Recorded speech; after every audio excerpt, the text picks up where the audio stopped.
मिर्जापुर कहानी है माफिया राज की। इस कहानी में है कालीन भैया। इनका राज चलता है। ये माफिया है ड्रग और गन के। इनके एक बेटे हैं मुन्ना। मुन्ना की दबंगई चलती है चारों तरफ। यहाँ के कॉलेजेस से लेकर मोहल्ले मोहल्ले में इनकी दादागिरी चलती है।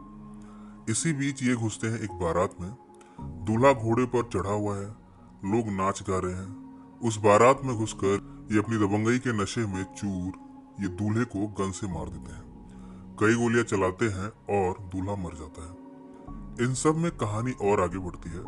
दूल्हे के फैमिली वाले जाते हैं एक वकील के पास। ये वकील काफी ईमानदार है। इनका नाम है पंडित।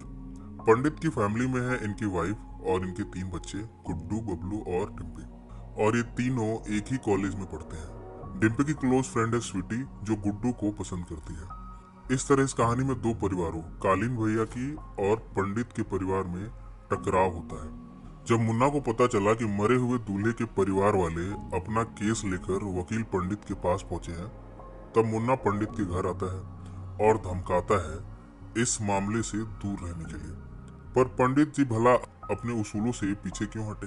वो कहते हैं, मैं हर हाल में ये केस लड़ूंगा। गुस्से में मुन्ना अब पंडित के ऊपर गन तान देता है। इस पर वहां बैठा गुड्डू उठ खड़ा होकर मुन्ना को मारना शुरू करता है। इस हाथापाई में मुन्ना को काफी चोटें आई हैं। वो गुड्डू से पिटिया है। इस समय मुन्ना अपने आप को बेइज्जत महसूस करता हुआ पहुंचा है अपने घर और इन सारी घटनाओं का जिक्र उसने अपने पिता कालीन भैया से किया है। कालीन भैया बड़ा ही शातिर दिमाग रखते हैं। उनके दिमाग में कुछ अलग ही प्लान चल रहा है। उन्होंने गुड्डू और मुन्ना को अपने घर बुलाया है। ऐसा लग रहा है कि उन्होंने इन दोनों को मारने के लिए बुलाया है, पर ऐसा नहीं है। कालीन भैया ने दूर की सोची है और गुड्डू और बबलू को अपने यहाँ नौकरी पे रखने का ऑफर किया है। उन्होंने कुछ समय भी दिया है इन दोनों को सोचने का। कालीन भैया की जिंदगी के भी कुछ पन्ने हैं। उन पन्नों में एक पन्ना है इनकी दूसरी शादी, जो हुई थी बीना से।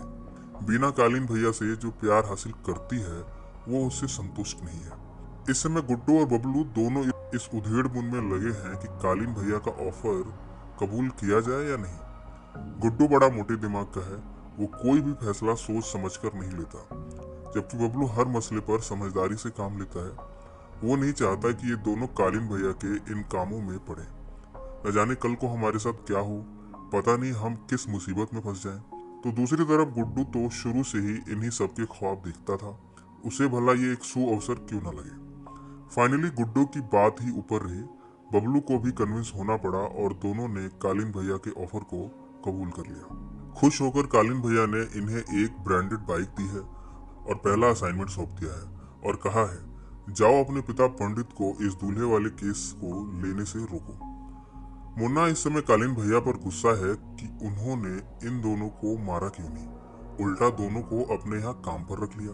पर कालीन भैया पर मुन्ना की इन बातों का कोई प्रभाव नहीं। वो तो दूर की सोच चुके हैं। इधर स्वीटी की भी एक बहन है गोलू, और इन दोनों के पिता इस एरिया में पुलिस ऑफिसर हैं, पर वो करप्ट हैं और कालीन भैया के इशारों पर काम करते हैं। मुन्ना स्वीटी की खूबसूरती से प्रभावित है। वो उसे पाना भी चाहता है, पर उसकी प्रॉब्लम यह है कि स्वीटी उसे छोड़कर गुड्डू पर जान छिड़कती है। ये बात मुन्ना को बिल्कुल भी पसंद नहीं। भला कोई लड़की उसे मना कैसे कर सकती है। इधर गुड्डू और बबलू दोनों पहुंचे हैं अपने पिता पंडित के पास और उन्हें इस दूल्हे वाले केस को ना लेने को कहा है। पंडित जी काफी गुस्सा हुए इन दोनों पर और कहा, तुम दोनों जब यहाँ से कालीन भैया से मिलने गए थे, तब मेरे बेटे बनकर गए थे और कालीन भैया के जाल में फंसकर तुम दोनों उनके गुंडे बनकर आए हो। चाहे जो कर लो, ये केस मैं जरूर लड़ूंगा और सच्चाई को सबके सामने लाकर रहूंगा। अब गुड्डू और बबलू अपने पहले ही मिशन में नाकाम होते दिख रहे हैं, पर इन्होंने भी अलग दिमाग लगाया है। ये पहुंचे हैं उस दूल्हे के परिवार वालों के पास।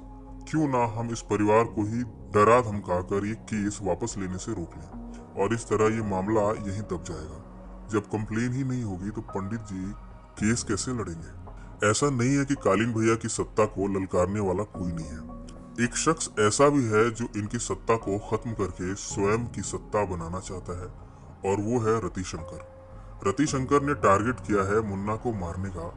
उसने अपना बाशिंदा भेजा है उसे मारने के लिए, पर ये चाल उल्टी पड़ गई और उल्टे मुन्ना ने ही उस बाशिंदे को मार दिया और यहाँ से बच निकला। रतिशंकर और कालीन भैया की दुश्मनी आज की नहीं है, ये कई जनरेशन से चली आ रही है। कालीन भैया की पत्नी बीना, जो कालीन भैया से मिल रहे प्यार से संतुष्ट नहीं है, उसने अपना शारीरिक सुख घर के नौकर राजू में ढूंढना शुरू कर दिया है। कहानी में आगे बढ़ने से पहले अगर आपने हमारे चैनल को अभी तक सब्सक्राइब नहीं किया तो सब्सक्राइब कर लीजिए और बेल आइकन दबा दीजिए, ताकि हमारी हर कहानी की वीडियो की नोटिफिकेशन सबसे पहले पहुंचे आप तक। तो चलते हैं कहानी पर। अब धीरे धीरे गुड्डू और बबलू ने कालीन भैया का काम संभालना शुरू कर दिया है।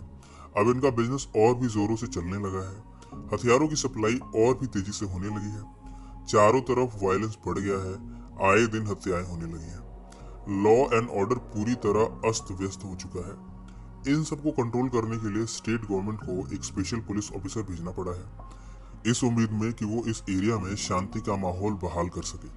पर क्या वो ऐसा कर पाएगा, ये हमें कहानी के एंड तक पता चल जाएगा। इधर गुड्डू और बबलू जौनपुर पहुंचे हैं एक पार्टी से मिलने, जो कि इनसे गन खरीदेगी। पर यहाँ आकर पता चला कि ये कोई पार्टी नहीं है, बल्कि ये तो शुक्ला है, जो कालीन भैया के दुश्मनों में से एक है। उसे लालच है गुड्डू और बबलू का। वो चाहता है कि ये दोनों उसकी तरफ हो जाएं, और जिस तरह इन दोनों ने अपने शातिर दिमाग और काबिलियत से कालीन भैया का बिजनेस इतना ऊपर पहुंचाया है, ठीक वैसे ही वो शुक्ला के काम में तरक्की दिलाए। पर गुड्डू और बबलू वफादार निकले। उल्टा इन दोनों ने शुक्ला को ही मार दिया।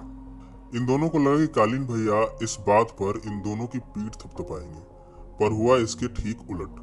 कालीन भैया बहुत तेज गुस्सा हुए इन दोनों पर और कहा, मुझसे पूछे बिना तुमने इन दोनों को कैसे मार दिया? तुम्हारी अकल क्या घास चरने गई थी?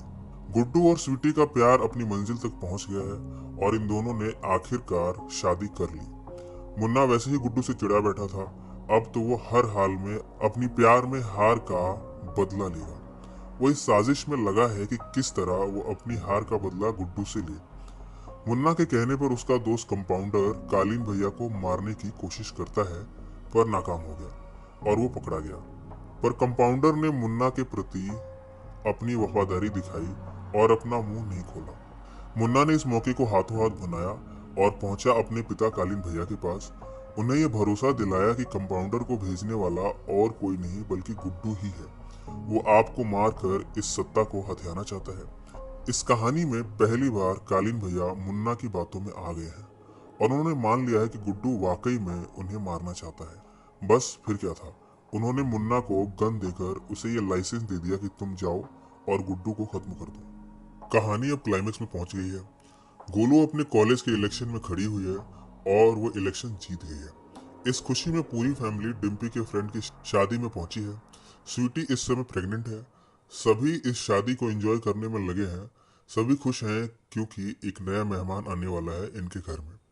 पर उसके पहले ही एक बिन बुलाया मेहमान अपने आदमियों के साथ इस शादी में आ घुसा, और वो है मुन्ना। आते ही कई गोलियां चली उसकी ओर से।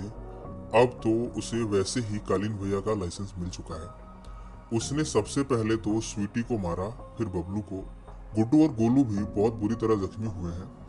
बहुत जल्द मुन्ना इन्हें भी मौत के घाट उतारने वाला है कि तभी यहाँ भगदड़ मच गई। इस भगदड़ में गोलू, गुड्डू और डिम्पी किसी तरह बचकर भाग निकले हैं। इधर कालीन भैया ने भी अपनी दबंगई दिखाई है और जिस पुलिस ऑफिसर को स्टेट गवर्नमेंट ने भेजा था क्राइम कंट्रोल करने के लिए, उसे ही मार दिया।